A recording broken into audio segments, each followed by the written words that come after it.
এই সংগঠনটির কাছে এমন শক্তিশালী ক্ষেপণাস্ত্র রয়েছে যা ইসরায়েলের রাজধানী তেল আবিব সহ অনেক দেশকে এক ঝলকে ধ্বংস করতে পারে। বিশেষজ্ঞদের ধারণা, সংগঠনটির হাতে বর্তমানে প্রায় 1,00,000 ক্ষেপণাস্ত্র রয়েছে, যার অনেকগুলো 300 কিলোমিটার দূরত্বে আঘাত হানতে সক্ষম।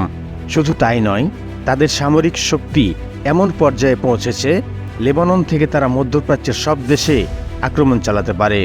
সংগঠনটি কিভাবে এতটা শক্তিশালী হয়ে উঠল, কেন এটি ইরানের সঙ্গে এত ঘনিষ্ঠ, আর কিভাবে এটি লেবানন ছাড়িয়ে পুরো অঞ্চলে প্রভাব বিস্তার করছে, জানতে হলে ভিডিওটি শেষ পর্যন্ত দেখুন।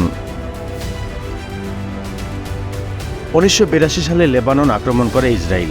এই আক্রমণ প্রতিহত করতে শিয়া সম্প্রদায়ের কয়েকটি সংগঠন একত্রিত হয়ে হিজবুল্লাহ নামক সামরিক শক্তি গড়ে তোলে। ইরান থেকে ইসলামী বিপ্লবের আদর্শ প্রভাবিত হয়ে এবং IRGC এর সরাসরি সহায়তায় এটি লেবাননের দক্ষিণাঞ্চলে শক্তিশালী প্রতিরোধ গড়ে তোলে। হিজবুল্লাহর প্রথম মিশন ছিল লেবানন থেকে ইসরায়েলি সেনাদের বের করে দেওয়া, এবং তারা সফল হয়। এরপর এটি কেবল প্রতিরোধ আন্দোলনের মধ্যে সীমাবদ্ধ থাকেনি, বরং নিজেদের রাজনীতি, সামাজিক এবং সামরিক সংগঠন হিসেবে গড়ে তুলেছে। 2006 সালে ইসরায়েল হিজবুল্লাহ যুদ্ধ হয়। এই যুদ্ধে হিজবুল্লাহর সক্ষমতা সারা বিশ্বের নজরে আসে। CSIS এর তথ্যমতে এই যুদ্ধের পর থেকে হিজবুল্লাহর সদস্য সংখ্যা দ্রুত বৃদ্ধি পেয়েছে এবং বর্তমানে এর সদস্য সংখ্যা প্রায় 25,000। তবে হিজবুল্লাহর দাবি, তাদের সক্রিয় সৈন্য প্রায় 1 লাখের মতো। হিজবুল্লাহ কেবল লেবাননে সীমাবদ্ধ নয়, বরং ইরানের সমর্থনে এটি সিরিয়া, ইরাক এবং ইয়েমেনে সক্রিয় ভূমিকা পালন করছে। সিরীয় গৃহযুদ্ধে আসাদ সরকারের পক্ষে অবস্থান নিয়ে এটি প্রমাণ করেছে যে মধ্যপ্রাচ্যে হিজবুল্লাহর ভূমিকা ইরানের কৌশলগত অংশ। 2012 থেকে 2023 সাল পর্যন্ত সিরিয়ায় প্রায় 7,000 হিজবুল্লাহ যোদ্ধা যুদ্ধ করেছে। সিরীয় যুদ্ধে অর্জিত অভিজ্ঞতা তাদের যুদ্ধ কৌশলকে আরও উন্নত করেছে। এদের উচ্চ প্রশিক্ষণপ্রাপ্ত যোদ্ধারা ইরানের প্রভাব বলয়ে একটি গুরুত্বপূর্ণ শক্তি হিসাবে কাজ করছে। হিজবুল্লাহর সহযোগিতায় সিরিয়ার প্রেসিডেন্ট বাশার আল আসাদের ক্ষমতা টিকিয়ে রাখতে পেরেছে ইরান। মধ্যপ্রাচ্যের ভূরাজনীতিতে এই সংযোগ সিরিয়ার সামরিক শক্তি এবং লেবাননে হিজবুল্লাহর রাজনৈতিক নিয়ন্ত্রণকে আরও দৃঢ় করেছে। বিশেষজ্ঞদের মতে এই সমন্বিত পরিকল্পনা ইসরায়েলের নিরাপত্তার জন্য একটি চ্যালেঞ্জ হয়ে দাঁড়িয়েছে। হিজবুল্লাহর সামরিক শক্তির মূল দিক হল ক্ষেপণাস্ত্র ও রকেট ক্ষমতা। তাদের অস্ত্রভাণ্ডারে উল্লেখযোগ্য সংখ্যক ক্ষেপণাস্ত্র রয়েছে, যা ইসরায়েল পর্যন্ত পৌঁছানোর সক্ষমতা রাখে।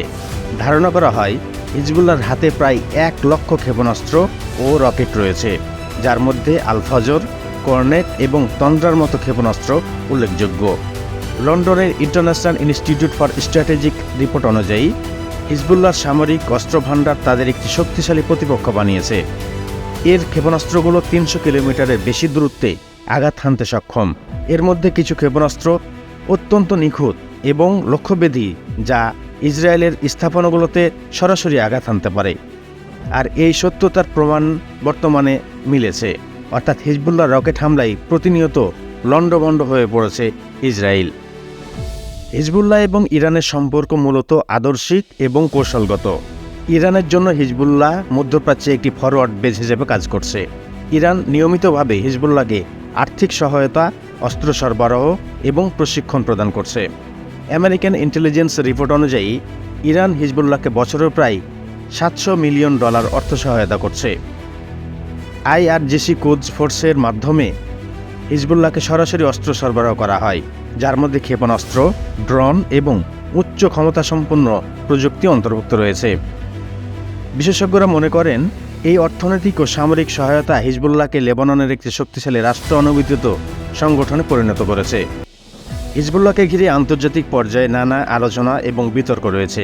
যুক্তরাষ্ট্র এবং কিছু পশ্চিমা দেশ এটিকে সন্ত্রাসী সংগঠন হিসেবে বিবেচনা করে, কিন্তু লেবানন সহ অনেক দেশ এটিকে রাজনৈতিক এবং সামাজিকভাবে গ্রহণযোগ্য সংগঠন হিসেবে মনে করে। হিজবুল্লাহর ভবিষ্যৎ নিয়ে নানা প্রশ্ন উঠছে।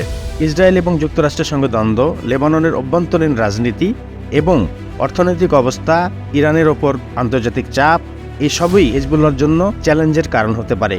তবে ইরানের সমর্থন থাকায় হিজবুল্লাহ বর্তমান রাজনৈতিক কাঠামোকে আরও দীর্ঘস্থায়ী করতে সক্ষম হতে পারে।